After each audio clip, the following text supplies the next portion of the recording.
in the community, learning, as I've done to this point, problems, concerns, issues, different aspects that people are having in their own individual townships, and how they're trying to grow, how they're trying to maintain their EMS facilities and their different safety and securities, their different infrastructure that they're trying to build and maintain, and truly incorporating that type of relationship building into the daily aspect to be able to then do the job the best through the knowledge that I have through what each individual area has in concern for what they're trying to accomplish. And Ms. Campbell. I actually see this as a split. There's dual things going here. Number one, I would definitely say job opportunities. That is a huge concern no matter what county in Ohio or in the nation. And usually Hancock County has been able to survive when it comes to these types of opportunities, but we need the right job opportunities. We have a lot of talent in the Hancock County area, whether it's financials, four-year degrees, we have engineers, we need better job opportunities. And then, and coinciding with that would be boundaries. I am not for excessive annexations out of the township. The township and the city need to work together harmoniously, and the city is only as strong as the individual townships are.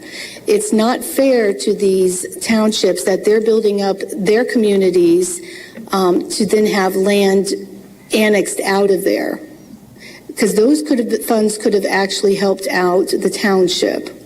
I would like to see the city's empty office spaces downtown and the empty buildings filled before they start looking into annexing outside of the city. So those are the two top things, and that's actually around the nation, the job opportunities and land boundaries. Thank you. Mr. Bechtel. Number one important quality is being a team player and working together as a board. The role of commissioner is not a lone wolf elected position. You have to be able to find consensus with your other two board members on the commissioner's board, but then also to work with the other elected officials, as we talked about on the county level, and then to work with the townships, trustees, and the fiscal officers, as well as the city of Findlay, and don't forget our connection with Fostoria and Bluffton as well. We have so many priorities that overlap those different areas, and the county commissioner in many ways plays referee between different groups that come to us with different agendas, and we have to be able to discern what the best direction forward is for the good of the whole. Thank you. And Ms. Rader. I'm going to echo a lot of the things that Mr. Bechtel said. I believe that relationships are the most important thing. I think that you can't do this job by yourself. You have to be able to get along with other people. I think you have to be able to listen to concerns of others. You're going to be working with a lot of elected officials that feel that they have just as much power in government as you do. So if you think that you're going to tell other elected officials how to do their job, they're not going to be very receptive to that. So I think that you have to be able to listen, you have to be able to see another person's perspective, and I think you have to work cooperatively together. I believe that there are so many differing opinions out there about how things should be done, and then you have to sit down, weigh those things, weigh the costs, weigh the outcomes, and probably give and take a little bit to get where you want to be. And I think that that's the best way that you can serve the community. Thank you. For this next question, we'll actually start with Ms. Campbell, and it's actually rather appropriate. You brought up job opportunities and your responses a number of times. As all of you know, Findlay and Hancock County recently lost its longstanding designation as the country's top micropolitan community for economic development. Williston, North Dakota jumped to the top of the list, in part because they landed a multi-million-dollar data center project. Such investments have indeed been very lucrative for many communities, but also very controversial. Should Hancock County pursue such projects, and would you support such a project if it were proposed in our area? And we'll begin with Ms. Campbell. Thank you for this question. It's kind of funny because I've worked in a data center before. As a United States Army veteran, I'm a non-Morse code interceptor. So technology and the advancement of it has been almost all my life.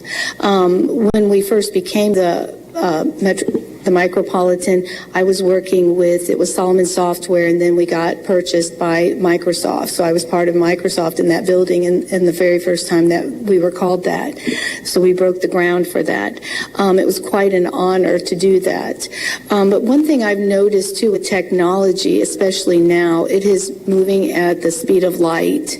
So I'm a little bit, even in my years dealing with it from 1986 till now, I'm a little bit, I've got some questions that need to be answered about the data centers because it seems that in the time that the construction would be completed, the intel might be obsolete. And that's my number one concern. So then what are we left with? Is there a decommission plan on this in case it does need to be torn down? And who pays for that? Is that going to the taxpayer? Who would get stuck with decommissioning? And that's kind of where we're at too right now with the turbines and the solar fields.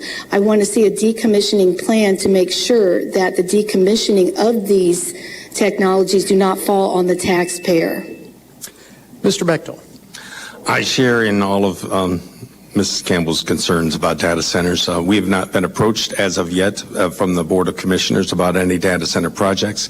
And if we were, we would treat them very much like any other type of projects that we have to examine and study and ask a lot of questions.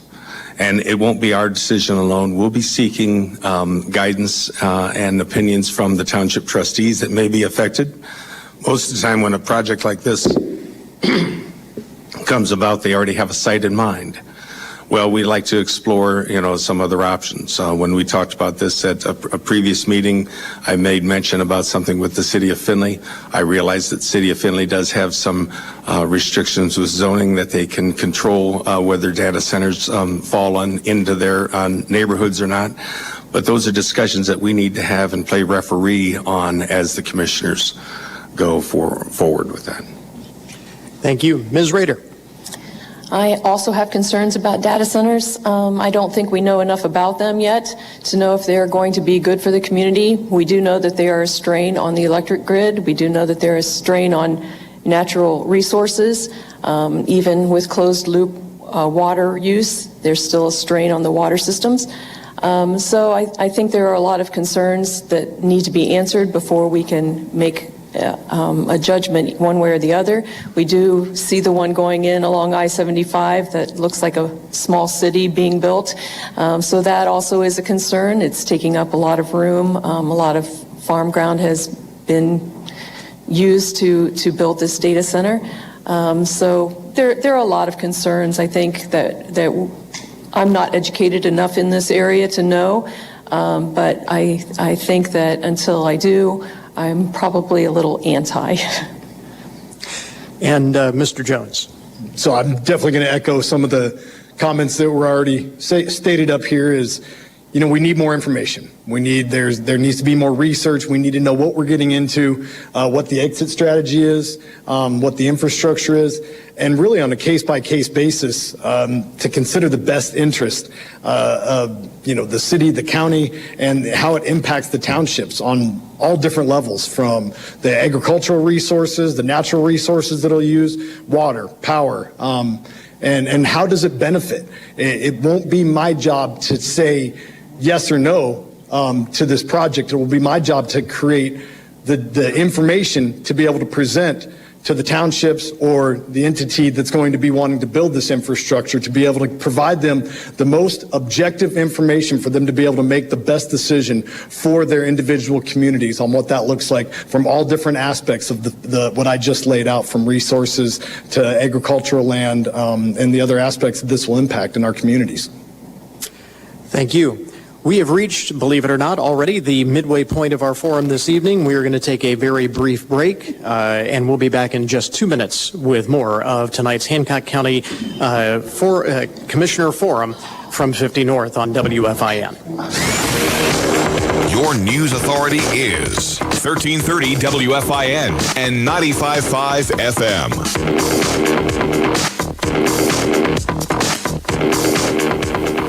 Spring is here and Easter is right around the corner. Order your flowers from Sink's Flower Shop and Greenhouse today. You can count on Sink's 100% for floral arrangements that exceed your expectations. Colorful mixed arrangements, fresh foliage plants, potted plants, and more. Make your Easter holiday memorable with a wide variety of beautiful flowers and centerpiece arrangements from Sink's Flower Shop and Greenhouse. Order your flowers today from Sink's, 2700 North Main Street, Findlay. Are you ready to take your business to the next level? Look no further than PCNet Techs, your locally owned and trusted partner for IT solutions. Whether you're a small startup or a large enterprise, they've got the tools and expertise to propel you forward. They can assist you with a one-time project or provide ongoing support. From hardware and software to managed services, they tailor solutions to you. Call 833-5IT-TECH or visit pc-net-techs.com, where innovation meets excellence. You didn't expect that fender bender or that tree on the garage, but you can expect T.R. Williams Insurance Agency to have you covered. Your independent agency representing many of the top insurance companies, auto, motorcycle, RVs, home, renters, farm, and commercial. T.R. Williams does the shopping for you with no pressure sales and honest second opinions. Call 423-3720 for a free quote. 601 Tiffin Avenue, Findlay, and at trwilliamsinsurance.com. Have faith. We'll keep you safe. Your news authority is 1330 WFIN and 95.5 FM. Welcome back. Once again, I'm Chris Oakes, WFIN and the Findlay Hancock County Chamber of Commerce. Glad to have you with us on air, online, and in person here at 50 North for tonight's candidate forum featuring the 4 Republican candidates in the primary race for Hancock County Commissioner. We'll jump back into our conversation. For the past several months, there have been questions raised about the finances of the Hancock County Agricultural Society, an issue that came to a head last fall when the commissioners voted to temporarily withhold the group's share of bed tax revenue. As Commissioner Hunker, who has been quite vocal in his criticism of the board, pointed out at the time, while the commissioners have no direct authority over how the Fair Board operates, they do have a responsibility to understand how taxpayer money is being utilized by the board. Has the Hancock County Ag Society addressed their financial issues to your satisfaction? And are you comfortable with the restoration of those bed tax receipts? And we'll begin with Mr. Bechtel. No, they've not yet addressed to our satisfaction. We're holding them until we have a complete audit finalized from their auditors, and also a updated plan of how they're going to spend the money from the bed tax. Just as a reminder, the bed tax money is to be used for capital improvements only, not any operations. And a great deal of some of the concerns, I believe, have to do with operations. So that is beyond the scope of what we're charged with in examining when we're talking about distribution of the bed tax money. The principal reason for why we chose originally to send some of these funds to the fairgrounds and some of them to the Marathon Center for the Performing Arts is because both of those venues bring in overnight visitors on a routine basis that feed the bed tax. So it is a self-generating benefit. The fair operates more than 1 week a year. There's a great deal of activity there throughout the year, and to have their facilities improved helps their operations and continues that operation at that site. Thank you. And Ms. Campbell. I agree with Tim. I'm okay with how they are distributing the bed tax right now, because the kids are the ones that are going to be suffering from this, and we need to keep that open. There were a lot of, there was a ballet thing going on. There's a lot of things happening, and the children should not have to suffer. Now, when it comes to an audit, all the companies that I've worked for, I've been through audits repeatedly, right? An audit is a good thing.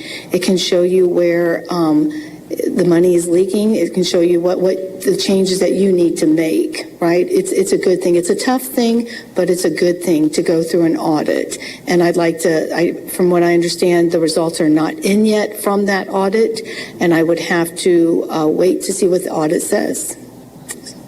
Mr. Jones. Yes, so in echoing Gina's remarks right there is that we need to figure out what the problem is. But the fair matters to Hancock County, but the people deserve accountability and transparency in where their tax dollars are going.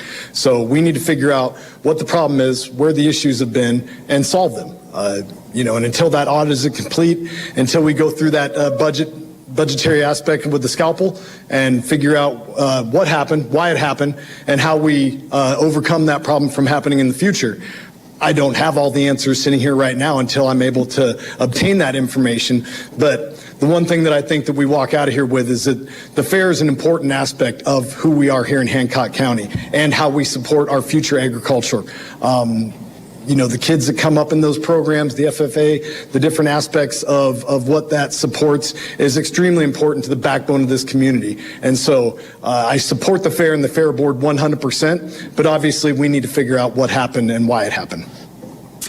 And Ms. Rader. I probably have a different stance than the rest of you. I believe that the tax dollars, the bed tax dollars, should be going to the fairground. I have been through many, many audits in my life, and when the auditors say that books are not auditable, that does not necessarily mean that there's anything wrong with the books. It just means that procedures haven't been done according to how the state auditor wants them to be done. So until there's some sort of fraud that's being pointed out or something along those lines, then I'm not a fan of withholding money from the fairgrounds. I think the fairgrounds provide community service as well. They host weddings, they host auctions, they host all kinds of things there. And we can say that this money is only for capital improvements, but when you need capital improvements done, that money has to come from somewhere. So you might be taking it from another fund to plug that hole in capital improvements. So I think in the long run, we are hurting the community by withholding those bed tax dollars, and I would like to see them be restored to the fair. And I think it's always been something that's been a benefit to this community, to the future ag kids, as well as anyone else that wants to learn how to interview and be a part of 4-H and take responsibility raising an animal or whatever it is that they choose to do. I think that the fair has been a great support to those people. On the subject of the bed tax, the Fair Board receives 1% of the 6% county tax on hotel motel rentals. My understanding, Mr. Bechtel will correct me if I'm wrong on any of these numbers. The other 5% is currently divided between the Marathon Center for the Performing Arts and the Hancock County Visitors Bureau. Over the years, however, there have been other entities who have lobbied for a share of that revenue. Are you satisfied with the way that it is presently allocated, or are there other uses that you would like to see considered? And for this, we'll start with Ms. Campbell. Well, I would like to, I think you need, number one, we need to keep focused that the children, the Hancock County Fairgrounds, and so forth. So yes, I'm glad that the Performing Arts Center has received this to keep something going for the children, right, on that avenue. But if it doesn't deal with the children, or if it doesn't deal with something to do with the Hancock County Fairgrounds, I mean, we really need to focus back on that, because that's who, otherwise we're just redistributing monies and say, hey, everybody, these people are down and out, so we're going to go and hand some money over here, we're going to hand some money over here, and we're going to hand some money over here, when those monies would have originally gone to the Hancock County Fairground. So I think that we just need to take a step back here. I would not extend it any more than what it has been extended. And Mr. Jones. So I've lived my business life on the three simple letters of ROI, return on investment, for how we're investing into our infrastructure, and that can be return on investment fiscally, it can be return on investment for quality of life, on how we're supporting our kids, on how we're supporting our future agriculture. And so, looking at how we're investing into these opportunities, and, to Mr. Bechtel's point of there is a return on investment for how the fair provides economic support, and can we increase the quality of those facilities, and can we increase, does it behoove us as Hancock County as a whole to increase funding to be able to have a stronger return on investment, to be able to support the different programs that the fair supports for the kids and for our local community. So, as a whole, I would have to dive down into the budget and exactly where those tax dollars are going and how we're getting the best return on that investment. Ms. Rader. I believe you were asking about the distribution among... Yeah, again, the question, are you satisfied with the way the bed tax revenues are presently allocated, or are there other uses that you would like to see considered? I'm not sure I can think of anything off the top of my head that I would like it to be used for. I do always question the Marathon Performing Arts Center. That has to be subsidized. It always seems to me that maybe it should, I can see where it needed to be subsidized before it got up and running, but now it feels to me like it should be up and running and it should be self-supporting, and then those monies can be distributed to other places of need. And I think that this should be maybe a practice that we have where we get something established, and then once those things are established, then those tax monies can be moved to someplace else. And I think that would be a better use of our taxpayer money. And Mr. Bechtel. I'm satisfied with the current distribution. I remember a time when there was no Marathon Performing Arts Center, and it was just Central Middle School, and there was a lot of opportunity to do a lot of different things with that building, and I think that was the best use for the site. And we certainly have benefited also from the parking arrangement that we have with them for our new judicial center across the street, which was also very helpful in the whole big picture as we take it. I also remember a time at the fairgrounds when we didn't have the old Millstream Center, and how many different events I have been to since that opened up at that facility alone, and how the bed tax money is used for those types of improvements at both the fairgrounds and the ongoing capital improvements at the Marathon Center. The bed tax money has been able to pay for both of those facilities to be debt-free.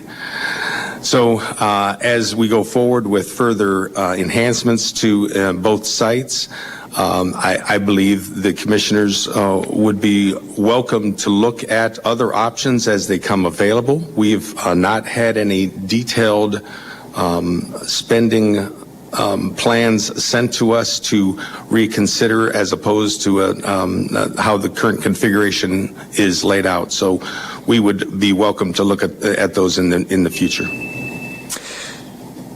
You mentioned the new judicial center downtown, which leads to the next question. It's nice the way this is all leading to the next question naturally here. The last time, I believe it was the last time we had a commissioners forum, the new Allen H. Davis Judicial Center was just getting set to open, and the question was raised about what to do with the now mostly vacated building that formerly housed the probate and juvenile court. That question remains, so we will ask again to you folks today, what should be done with that building? And we'll begin with Mr. Jones.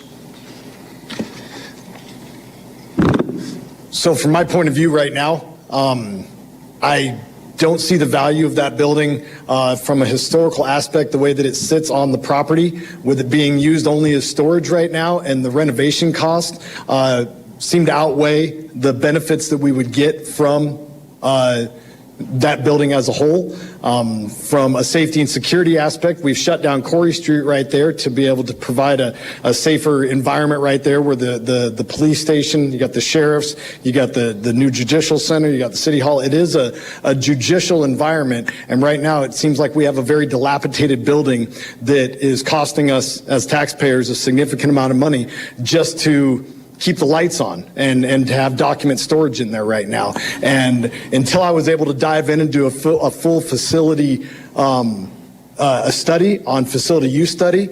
I would need to know more information about it, but right now, from the chair that I'd sit in, I would be a proponent of looking to knock that down and utilize that space for a more efficient way to utilize that, what I call primetime real estate, in that footprint of our downtown area. Thank you. Ms. Rader. From what I understand, the building is not in good repair, and it seems like it's going to be very expensive to put it back into good repair. So I probably would echo Mr. Jones' ideas about tearing it down rather than trying to refurbish something that isn't usable. I don't exactly know all the numbers, so I can't speak to it absolutely, but I believe that it's a valuable piece of real estate there, and I think it can be used wisely by the county for other things.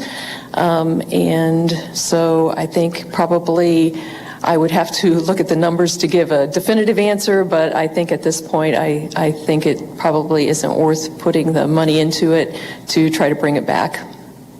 Thank you. Mr. Bechtel.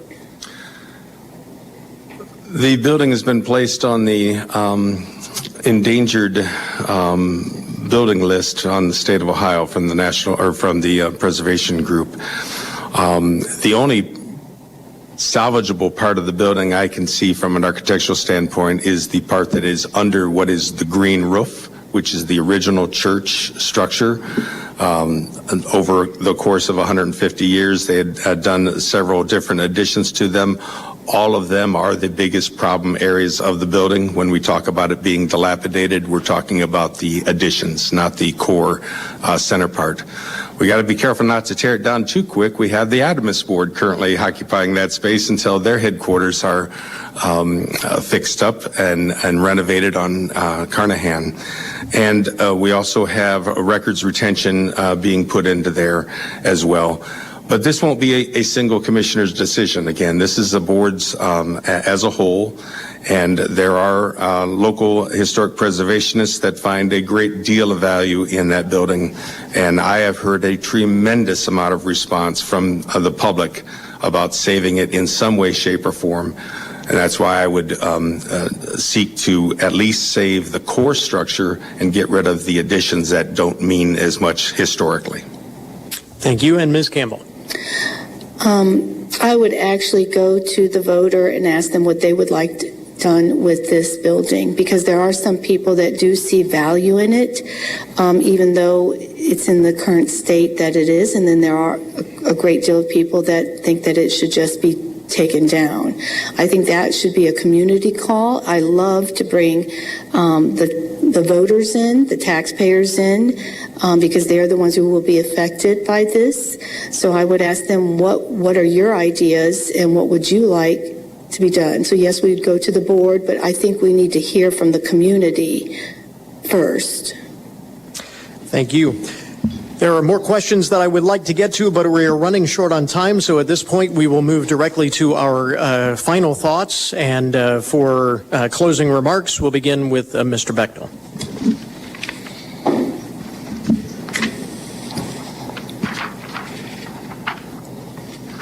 I'd like to thank WFIN Radio and 50 North for hosting this forum tonight. I hope it revealed to you, the listener, the clear difference between the candidates seeking this very pivotal public office. Keeping our various county-owned buildings up to date and up to code is a never-ending process, and I have proven to be the right man for the job. You aren't paying me any extra fees to provide these expert architectural services while I'm one of your county commissioners. You did, however, during the years before I became a commissioner, and you will once again pay some architect extra if you decide to replace me. When you look at our county finances, we are in the best of times over the past 10 years while I've been serving you in office. Find me another 10-year period in our history where we have generated the same amount of growth for the county. Year-over-year gains in sales tax revenue without increasing the sales tax rate. Remember, we do only keep 1% of the 6.75% collected here in Hancock County. Year-over-year increases to our county general fund and our county budget stabilization fund are unmatched in the past. This is truly a golden age for Hancock County. Why would you ever consider changing out a commissioner when our current board has the system working so efficiently? Why would you ever want to reject an in-house architect who is willing to provide the county with expert building coordination services for free? And why would you ever want to bring another new commissioner on board to be trained on the job by two other commissioners who have less experience than I do? As we leave here tonight, I hope you have one thought in mind. Let's keep Bechtel on board as one of our Hancock County commissioners. Thank you. Ms. Campbell. Well, first of all, thank you all for coming tonight, and it has been an honor not just to serve you in the United States Army, but to also serve here in the great state of Ohio. If elected as your Hancock County Commissioner, I will listen to your concerns. I think that's a huge thing. I think our voters need to be listened to, and we will work together for these resolutions. I will protect your private property ownership. I will be transparent and fiscally responsible. I will encourage laws to end tax increases without a vote of the people. I will stop the excessive tax abatements that create an unwanted burden on the taxpayer. I will support locally owned businesses and workforce development efforts. I have 17 years experience in talent acquisition and HR.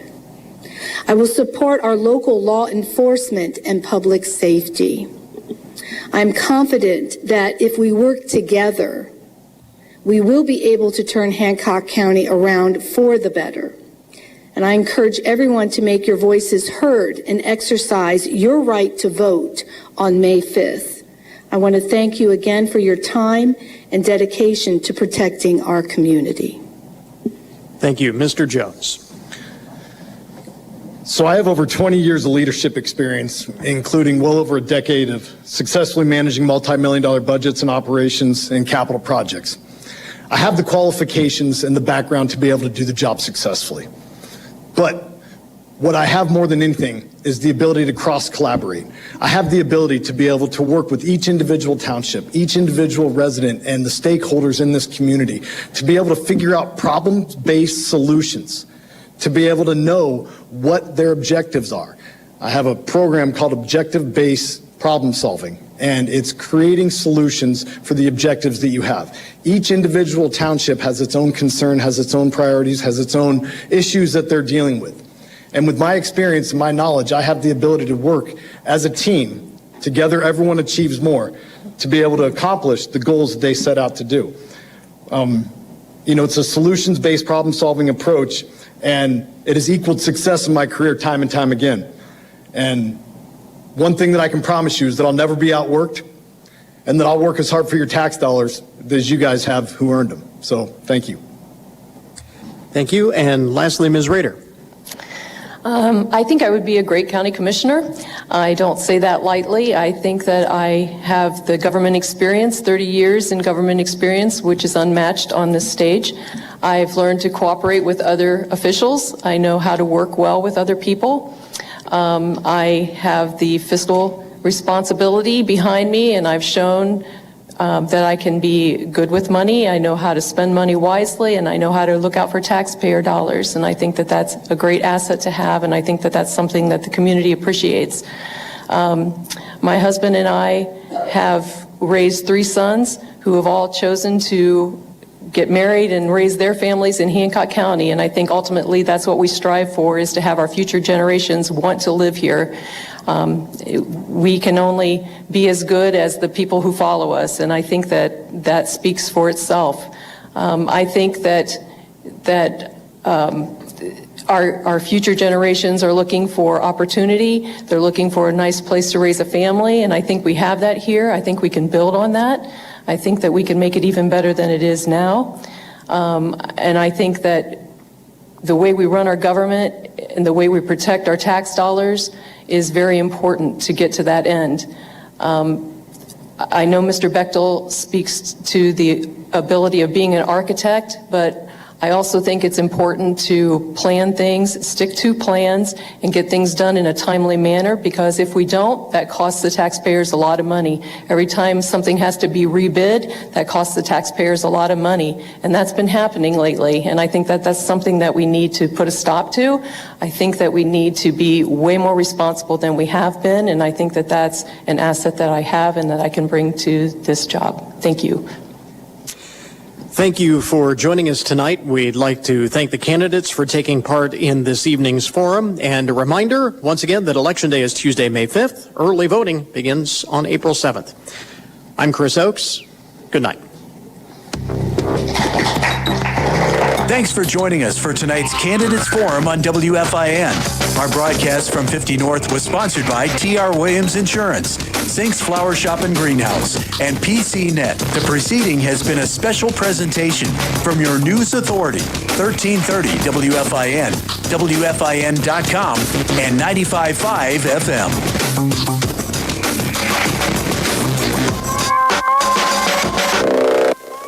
Covering the nation and the world with Fox News Radio. Statewide coverage from the Ohio News Network and local and regional news from the WFIN newsroom. 1330 WFIN, WFIN.com, and 95.5 FM. At highway speeds.